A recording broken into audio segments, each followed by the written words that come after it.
Our State of the U.S. segment tonight, single-payer healthcare in Britain is collapsing. Every single hospital in Britain has been ordered to cancel all quote-unquote non-urgent surgeries until at least February. That's 50,000 surgeries that have been canceled. And the National Health Service will ban patients from surgery indefinitely unless they lose weight or quit smoking. Now, we talked about this earlier in the week, and we asked, how can Democrats justify calling for single-payer health care right here in the United States when it's failed so miserably in Britain?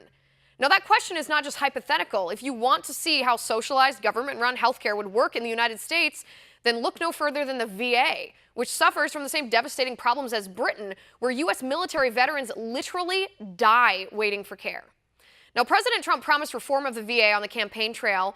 What has he done in his first year to protect our vets from Bernie Sanders-style government-run healthcare travesties? With me now to answer that question, Director of Advocacy and Policy for the Independence Fund, Bob Carey. Bob, good to see you. Thanks for joining me. Thank you very much for having us. All right, Bob, this is a particularly relevant time to talk about this story, not only because it's always relevant to talk about the health and well-being of our U.S. military veterans, but because of this story that the mainstream media has been essentially covering up. That is the story that I introduced in the lead into this segment. That is the failure of the British healthcare system, the failure of the single-payer system to adequately provide healthcare for people in a way that people deem that they need it. In other words, rationing. We see rationing there. There's no reason that we wouldn't see rationing here. And in fact, we do see rationing in the one area of government that, or in the one area of healthcare that government is in charge of, in the VA, correct? Correct. And you see the veteran having to wait months, weeks, months, sometimes years to be able to get basic health care. Have an example for you. Just yesterday, we received an urgent message from a veteran who was needing to go to the emergency room.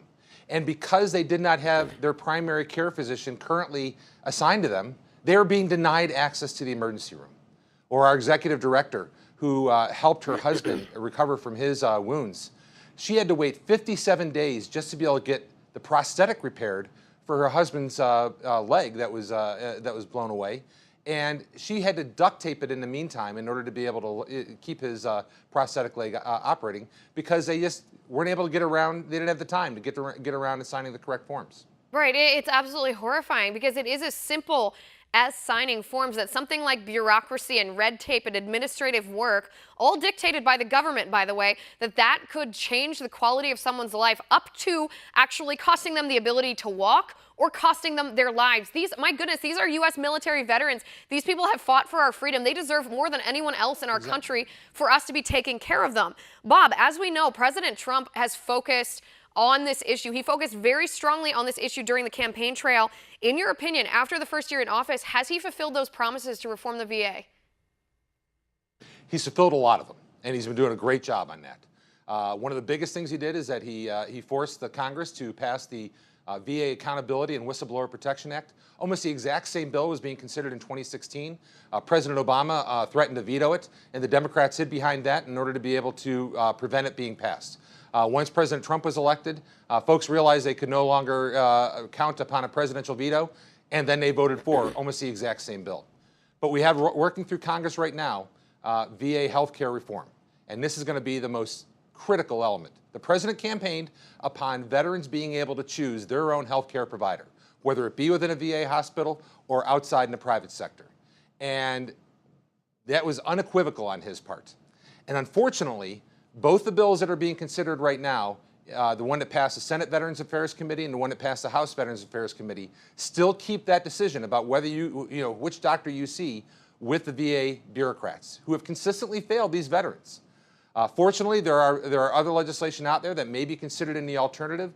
Senators McCain and Moran have a bill out there that does far more in providing the veteran the opportunity to choose their own health care provider. And Representative Lamborn in the House from Colorado, he has a bill that basically says straight up, the veteran gets to choose their own health care provider. Right, which is as it should be. And like you said, very important to note, which is what President Trump campaigned on. So I have to be honest with you here and say I've always been a bit skeptical of the current VA Secretary, David Shulkin. He was part of the VA system during the age of corruption under President Obama. It seemed to me that they were that they promoted him from a position where he should have already been able to take care of some of this into the ultimate position of power here. And it troubles me that after a year, the Department of Veterans Affairs just released their report, I suppose, their rankings of the best and the worst VA hospitals across the nation. And the hospitals that were ranked the worst in 2016 are still ranked the worst in 2017. The one-star hospitals where care isn't even adequate, where veterans are neglected, where surgeries are canceled and put off, where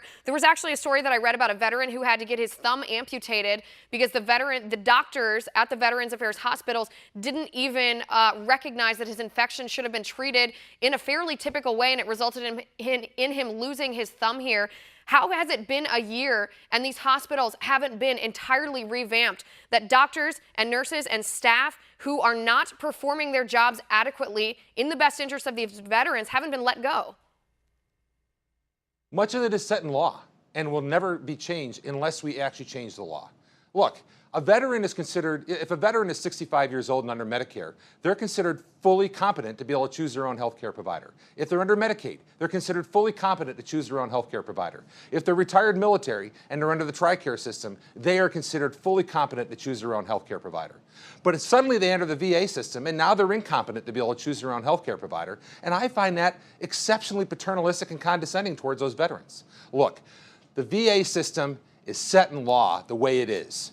And it's not going to change unless the law changes. And the number one change that has to happen to that law is that the veteran has to be able to choose their own health care provider and make the VA system compete for that veteran health care dollar. Until that happens, I don't think you're ever going to see the real type of cultural change within the VA hospital system that you need. Right, the accountability. No, and I think you make an important point here. If we empower veterans to be allowed to make their own healthcare choices in regards to their providers, which seems to me to be almost a no-brainer here, then the free market would take care of some of these incompetent doctors or the incompetent administrators that don't hold accountable poor quality of care. It all comes back to that freedom, and it will balance out if we let the markets do it. Bob, thank you so much for what you do to advocate for veterans, and thanks for being on the show today.